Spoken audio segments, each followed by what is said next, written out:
फिर एक सपना, उसके पूरे होने का डर क्यों? ये सब क्यों हो रहा है मेरे साथ, क्यों?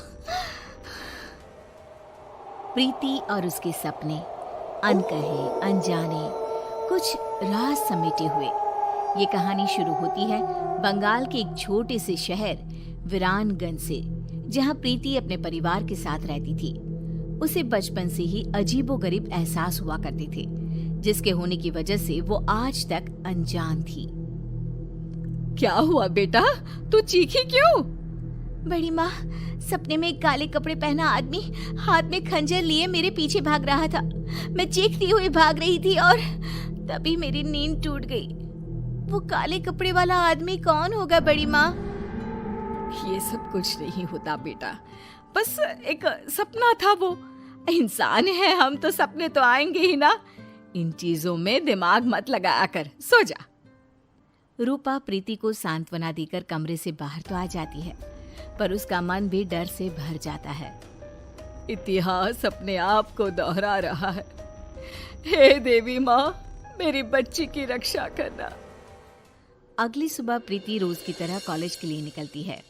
रास्ते में उसकी नजर हूबहू वैसे ही आदमी पर पड़ती है जिसे उसने सपने में देखा था।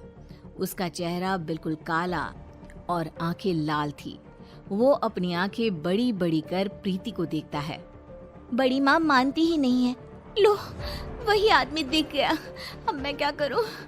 भगवान मेरी रक्षा करना। प्रीति जैसे ही ये बात कहकर पीछे मुड़ती है, वो आदमी अचानक ही गायब हो जाता है। मेरा हाथ, बहुत जलन हो रही है।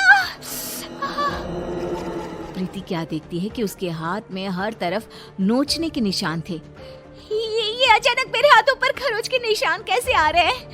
लग रहा है किसी ने बेरहमी से नोचा है। बहुत दर्द हो रहा है। कॉलेज पहुंचते ही कोई क्रीम लगाती हूँ।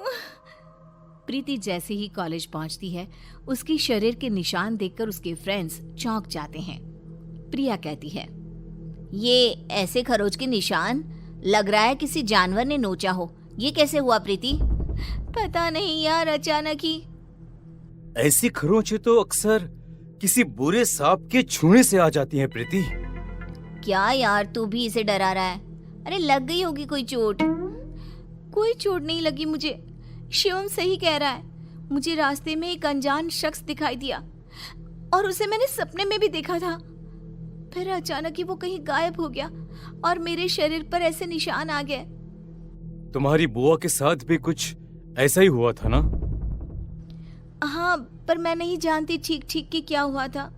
बट शायद मेरी ही उम्र की रही होंगी। मेरी तरह वो भी घटनाओं के होने से पहले उनको महसूस कर लिया करती थी। फिर एक दिन उन्होंने कुछ देखा और फिर वो कभी उठी ही नहीं। बस इतना ही जानती हूँ मैं। तुम लोग ये सब क्या लेकर बैठ गए? प्रीति को दवा लगा दो पहले, और चलो हम लोग कॉलेज के बाद कहीं घूमने जाते हैं, मजा आएगा। प्रीति का मूड ठीक करने के लिए कॉलेज के बाद सभी घूमने निकल पड़ते हैं। सड़क दोनों तरफ से पेड़ों से घिरी हुई, एक ऐसा सफर जो सबका मन मोह ले। रास्ते में प्रीति की नजर एक हवेली पर पड़ती है। चलो ना यहीं चलते हैं, खंडर सा भी है, मजा आएगा। पुरानी चीजें देखी नहीं कि प्रीति का मूड चंगा हो ही जाता है। अच्छा है, चलो वहीं चलते हैं। तीनों गाड़ी से उतरकर उस हवेली में जाते हैं। 1912। 1912? ये क्या है? पता नहीं, दिमाग में ये नंबर आया। छोड़ो, मैं तो कुछ भी कहते रहती हूँ। अंदर चले। तीनों उस पुरानी हवेली के अंदर जाते हैं। प्रीति जैसे ही हवेली की दहलीज पर कदम रखती है, अचानक आंधी तूफान सा माहौल हो जाता है और तेज ठंडी हवा बहने लगती है। प्रीति के शरीर के खरोच के निशान वापस से हरे हो जाते हैं। ये निशान बहुत जल रहे हैं। मौसम के बदलते हुए रुख को देखकर सभी फौरन अंदर हवेली में चले जाते हैं। अंदर तीनों इधर उधर घूमने लग जाते हैं। तभी प्रिया के हाथ एक नेम प्लेट लगती है जिस पर 1912 ही लिखा हुआ था। प्रीति देख, इस नेम प्लेट पर क्या लिखा हुआ है? कर्णिका पैलेस 1912। तेरी बुआ का नाम भी तो कर्णिका ही था ना? हाँ, मतलब कि ये घर मेरा भी है। पर सबने आज तक ये छुपाया क्यों? तभी प्रीति ऊपर देखती है जहां उसे गैलरी में वही काला साया दिखाई देता है, जो प्रीति को देखकर मुस्कुराता है।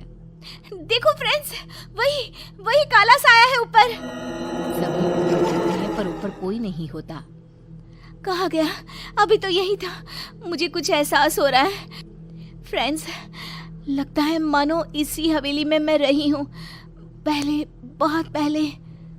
तभी अपनी आंखों के सामने प्रीति को कुछ चीज दिखाई देनी शुरू होती है। वो देखती है कि उसकी बुआ उसी अनजान आदमी के साथ कोई तंत्र साधना कर रही है। तुमने जो कहा मैंने किया ना, अब तो मुझे जाने दो ना। नहीं कर्णिका, अब तुम पूरी तरह से मेरी हो। ये कहते ही वो आदमी कर्णिका को छूता है और कर्णिका का शरीर पूरी तरह काला पड़ जाता है और वो मर जाती है और वापस से प्रीति को सब कुछ पहले की तरह नॉर्मल दिखने लग जाता है। ये सब क्या है? बुआ जी क्यों उस आदमी के साथ थी? कौन है वो?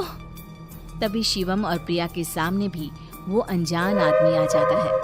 कैसी हो कर्णिका?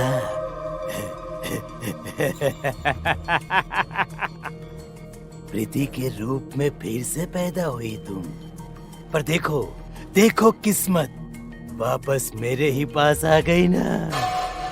मैं कर्णिका?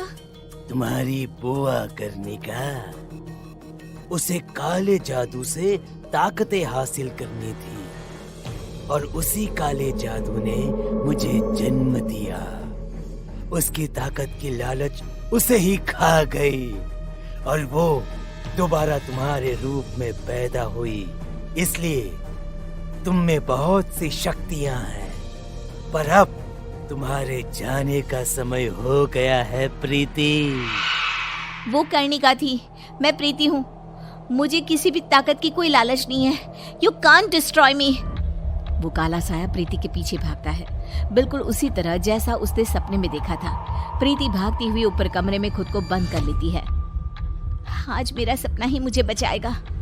प्रीति अपने सपने को याद करती हुई कमरे के एक कोने में पड़े एक मटके